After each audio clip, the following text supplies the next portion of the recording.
So let me tell you a little bit about my story and how I transformed as a person when my story changed. So I'm going to tell you a few key aspects of my old story of who I was, the lie that I told myself.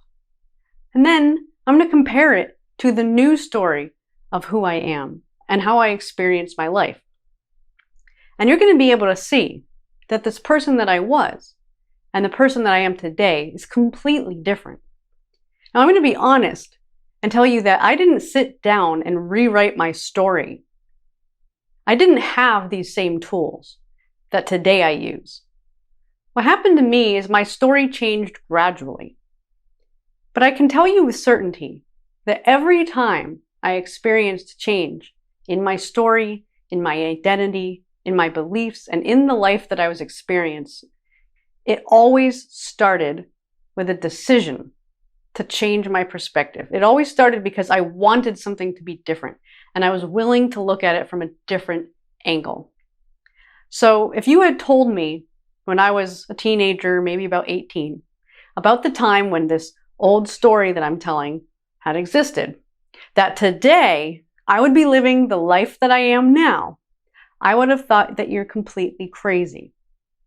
Now, the reason for that is because my old belief system, my old story, actually blocked me from being able to see the possibilities that are now real in my life. So you have a unique opportunity now because you're hearing these things at this point in your life and you're having access to the activities that we're teaching. You can apply them to your life and you can consciously choose to rewrite that story and to question yourself and to replace the beliefs that you have with more inspiring ones so that one day in the future, you're going to be looking at your life and be in awe because what you're living is so far beyond what you could have possibly imagined from where you are today.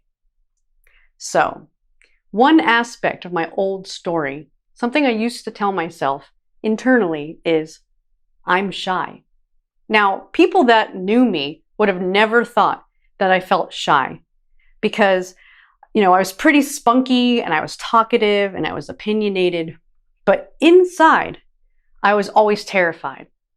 I was the type of person that if I went to any place that I didn't know anyone, I would feel like I needed to cower in the corner because I was afraid to talk to people. I actually had a phobia of making phone calls. I wouldn't even pick up the phone to call and order pizza because I found it so humiliating to have someone on the other end, and I always just felt embarrassed. I didn't like to pump my own gas when I started driving because I didn't like getting out of my car and having people see me. I was afraid that somebody might talk to me. The horrors of that, which looking back, it seems kind of funny because I know nobody would have known that that's how I felt, but that's how I did feel because I, like a lot of people, was obsessed with approval. Now, it is normal to have that experience when you're a teenager, but it does linger into adulthood. Part of it did go away with age, but for a lot of my life, I did hold on to these feelings of discomfort and these fears and feeling like I was shy.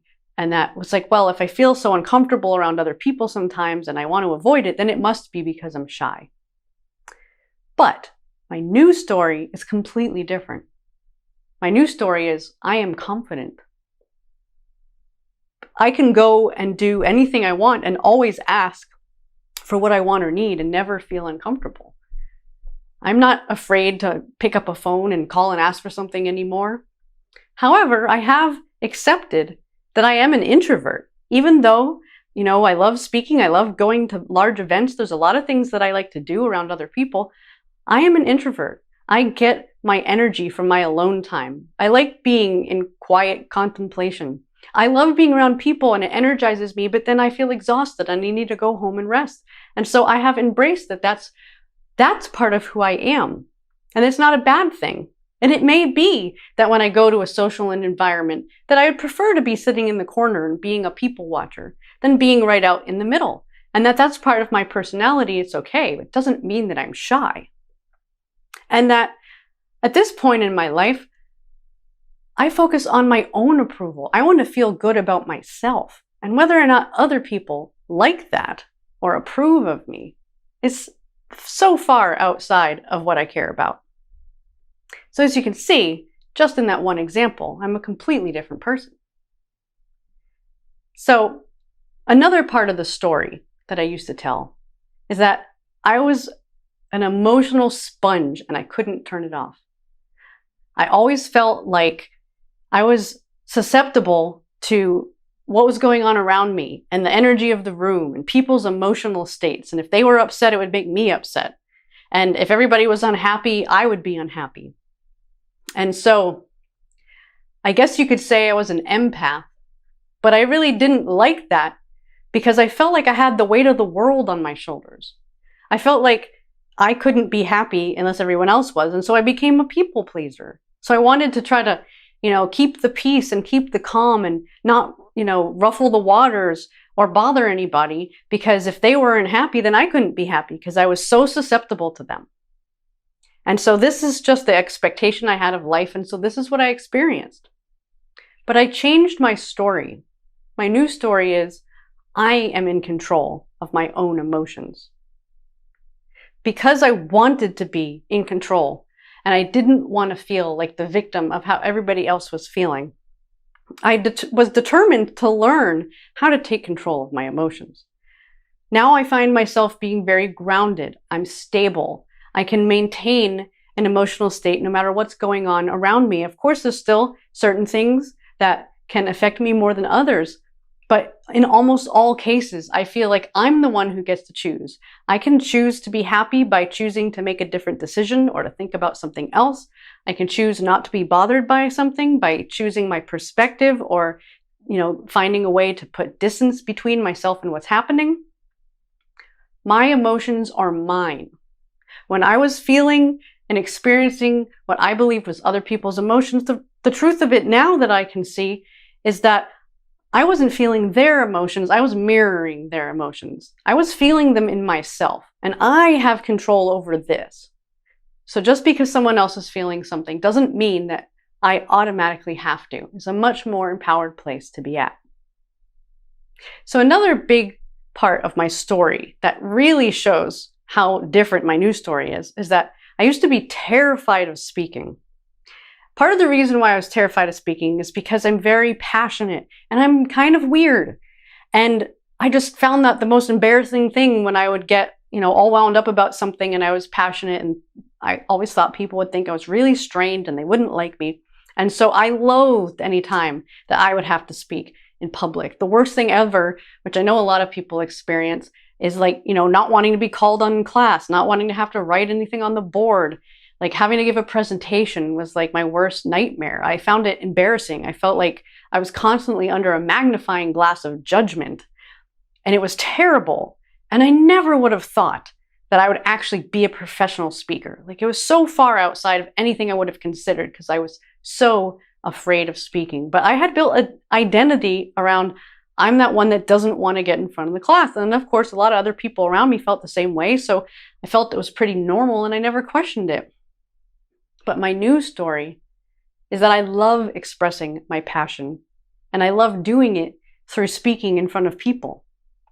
And so that story changed because I realized there were things that I cared about, that I really wanted to be able to express to other people.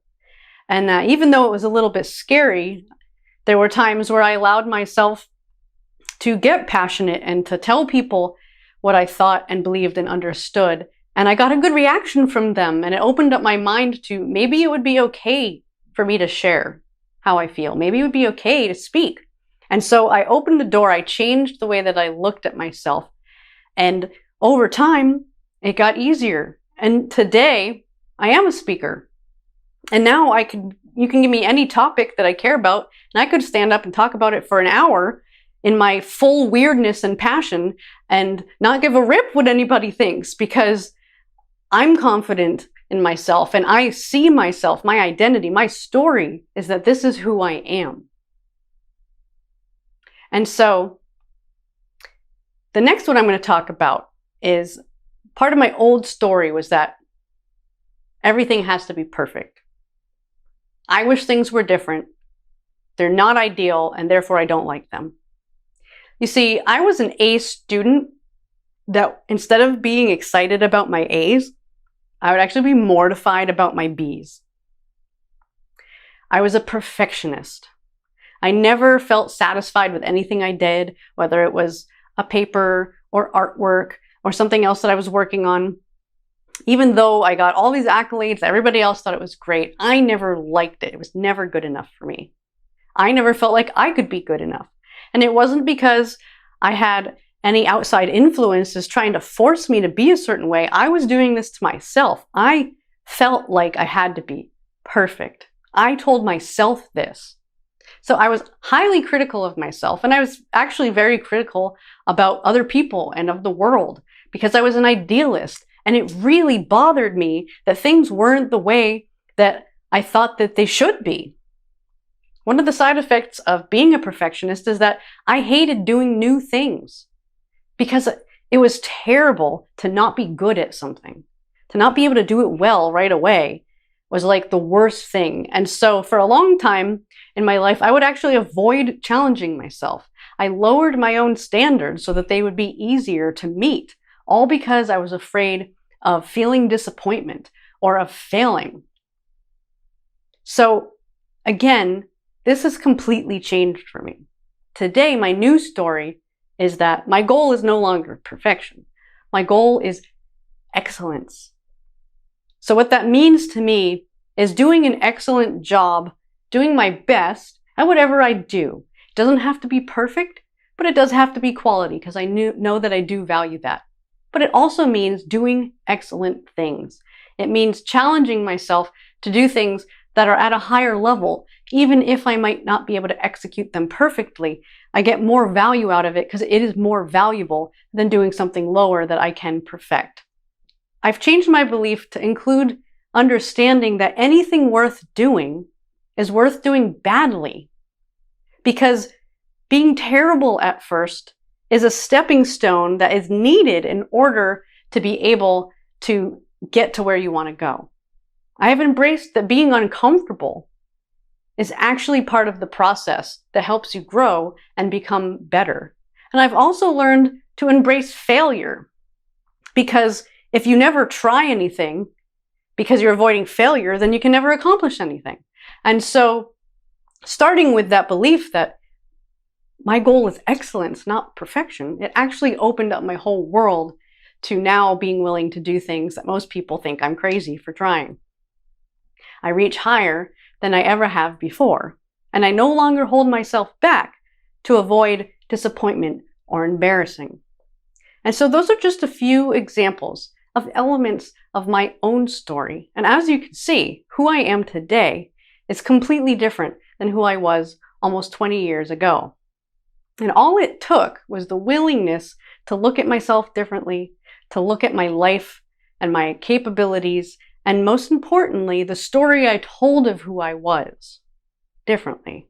Now, being able to look back, I can see it even more clearly than, of course, I could then. But again, I just want to remind you that you have this unique opportunity to really take what I'm talking about here and what you're learning in this program and apply it to your life, and to be able to create transformation in your own life that, had I had the opportunity to do this back then, could you imagine how far I could have gone? I ended up here without even knowing how to change a life story, but you know how. So truly, I hope that helps you be able to see that the sky is not the limit, because you can only see to a certain point. And that as you change your story and as your identity changes and your life changes, more and more and more things will come into view. And your life truly will be better than you could possibly imagine from where you are right now.